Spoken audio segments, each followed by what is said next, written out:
Aujourd'hui, c'est que peut-être que les touristes désertent aussi Écoutez, ces régions. la première réaction des personnes est tout à fait légitime. Lorsque vous avez subi un choc émotionnel et personnel, vous n'avez qu'une seule envie, c'est de partir. Mais avec le temps, on a remarqué que les gens ont quand même compris que c'était un phénomène naturel. Et il y en a qui ont décidé de rester. Le fait d'entendre maintenant le muezzin, c'est une bonne augure. On entend l'appel à la prière, effectivement. Donc, et d'ailleurs, je voudrais juste aussi expliquer pourquoi on parle de ce secteur aujourd'hui seulement à 7 jours, puisque bien évidemment que les populations sinistrées et leur bien-être, leur vie, en fait, c'est encore plus important. Mais ce qu'il faut rappeler peut-être, c'est que dans ces régions, beaucoup de ces familles sinistrées vivent du tourisme. Effectivement, à peu près 30% des touristes qui viennent à Marrakech se dirigent vers cette région-là, la région du Haouz et les plateaux environnants. Donc ce sont des gens qui ont l'habitude de voir. Ça fait partie aujourd'hui de leur quotidien.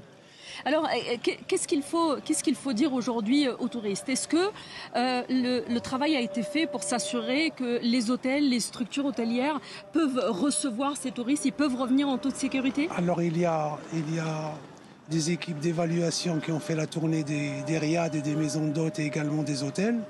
Je peux vous assurer qu'aujourd'hui, 98% des structures hôtelières sont en état de marche et que tout fonctionne bien. Ce qui a été touché, par contre, c'est la région dans laquelle on se trouve en ce moment, c'est la région du Haouz. Là, ça va prendre un peu de temps pour pouvoir d'abord, dans un premier temps, s'occuper des populations sinistrées, commencer également les reloger, et ensuite ça reprendra petit à petit. Mais sinon, pour le reste, à Marrakech, la chose va revenir d'elle-même. D'ailleurs, aujourd'hui, nous sommes le jour 7.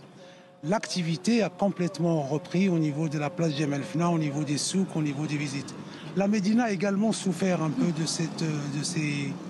ce tremblement de terre. Mais on a vite revu en fait la place Jemaa el-Fna par exemple, il y a un retour à la vie qui s'est opéré assez vite.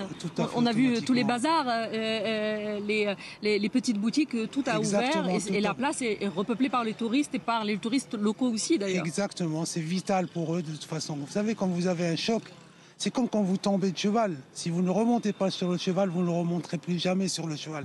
Donc pour le tourisme, c'est exactement la même chose. Alors le secteur du tourisme est un secteur qui est très important pour l'économie marocaine. Il pèse beaucoup sur l'économie marocaine. 7% du produit intérieur brut, 500 000 emplois dans le Maroc, c'est beaucoup de rentrées de devises et ça occupe beaucoup de personnes. Est-ce que vous avez peur, vous, aujourd'hui, justement, que ce secteur soit impacté à long terme? Non, madame, je n'ai pas du tout peur. Vous savez, des crises, on en a passé énormément. On en a vu beaucoup, la dernière, c'est celle du Covid. Avant, on a eu l'attentat d'Argana. On a eu tout ce qu'on pouvait avoir dans ce secteur, on l'a eu. Donc, il n'y aura pas de souci, ça se passera très bien, les gens reviendront. Si les gens avaient peur d'un tremblement de terre, il n'y aurait personne au Japon, parce qu'au Japon, il y a un tremblement de terre toutes les heures.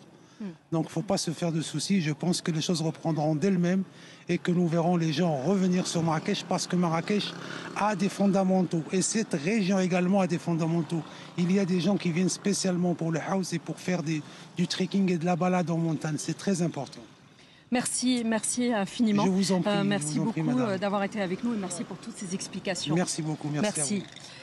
Nous allons justement parler d'un sujet qui est lié en fait à